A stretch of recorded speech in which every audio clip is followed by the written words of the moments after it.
Buongiorno amici di Risk and Compliance TV. Oggi siamo a Milano per incontrare l'avvocato Alberto Rossi che si occupa di ristrutturazione del debito, diritto societario e diritto fallimentare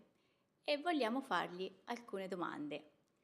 Innanzitutto grazie Alberto Grazie a te, Ingrid. per aver accettato il nostro invito e iniziamo subito con una domanda. Quanto pesa nell'accesso al credito la trasparenza informativa verso le banche?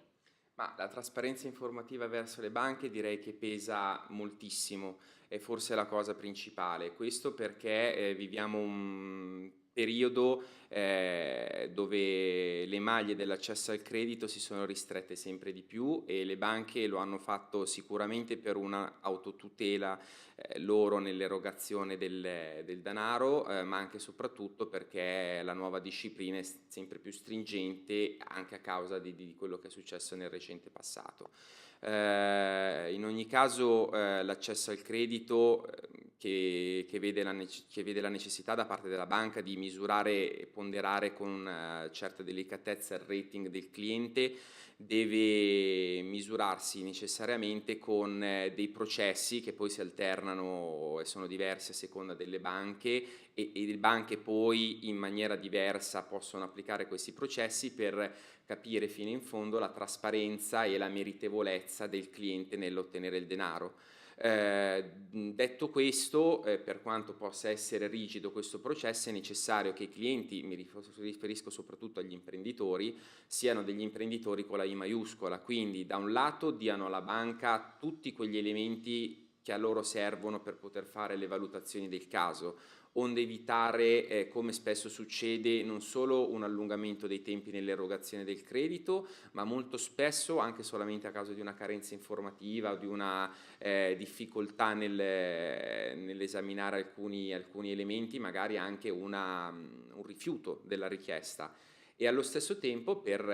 dare alla banca la possibilità di capire con trasparenza qual è il piano industriale dell'imprenditore, quali sono le sue esigenze e quali possono essere i rischi in modo tale che possano in qualche modo essere condivisi, compresi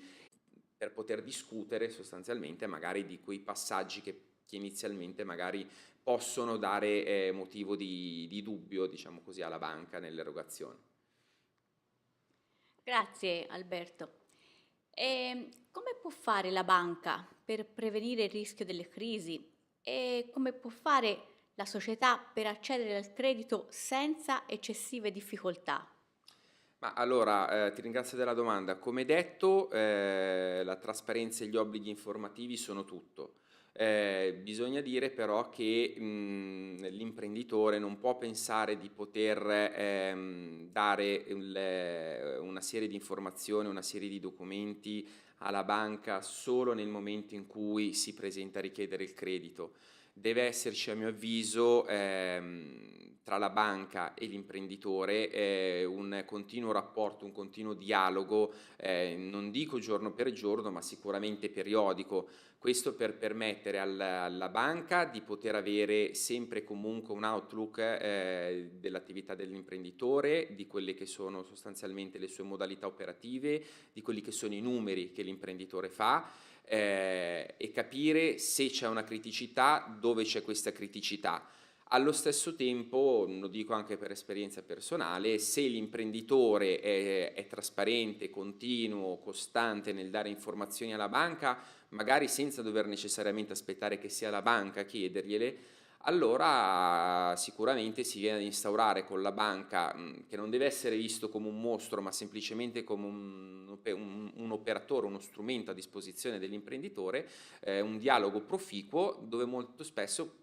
sarà poi anche la banca che dirà all'imprenditore: guarda, qua hai bisogno, ti aiuto perché effettivamente il tuo business è solido e le tue capacità manageriali sono sicuramente adeguate. Grazie Alberto. Se vogliamo passare alla ristrutturazione del debito, qual è il giusto atteggiamento dell'imprenditore? Come può procedere? Ma qua ti ringrazio anche per questa domanda e la mia risposta non può essere che una risposta legata ovviamente dalla visione del consulente, dal momento che questa è sostanzialmente l'attività su cui lo studio si spende.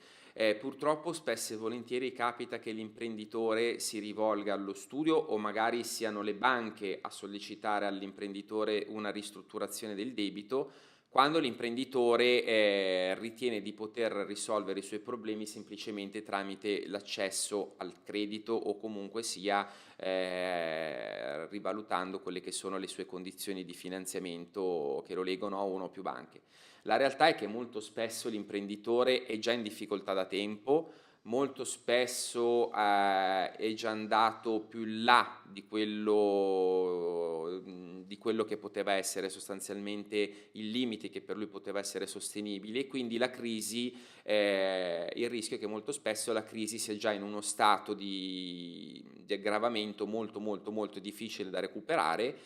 e che per contro pone le banche nella necessità di considerare se il soggetto sia ancora, passatemi il termine, salvabile o meno. Quindi direi che la cosa fondamentale per l'imprenditore è la tempestività. La tempestività è a maggior ragione, deve essere accompagnata dalla necessità di doversi rivolgere a dei consulenti esterni che possono avere competenze diverse, quindi dalla competenza finanziaria, dalla competenza legale, alla competenza gestionale di quella che può essere l'azienda in base a quello che è il suo business tipico, di razionalizzare il processo, verificare quelli che sono tutti i passaggi sia dal punto di vista del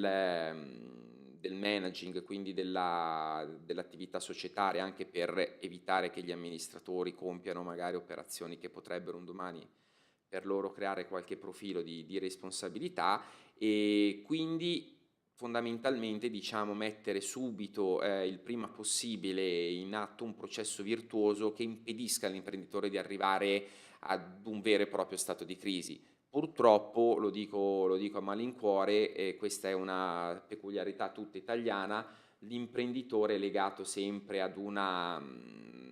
convinzione di poter risolvere da sé tutti i suoi problemi, spesso anche nelle imprese di dimensioni più rilevanti, che però sono legate a un concetto di imprenditore padre padrone, e purtroppo questa se vuoi anche voglia di poter risolvere le cose in modo autonomo rischia molto spesso di far perdere quell'oggettività che magari delle persone esterne all'azienda possono avere.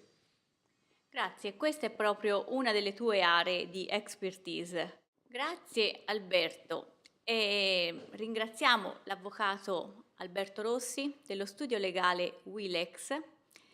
e speriamo di leggerti presto sulla piattaforma Risk and Compliance, sempre con qualche articolo sull'area della ristrutturazione del debito. Grazie. Grazie.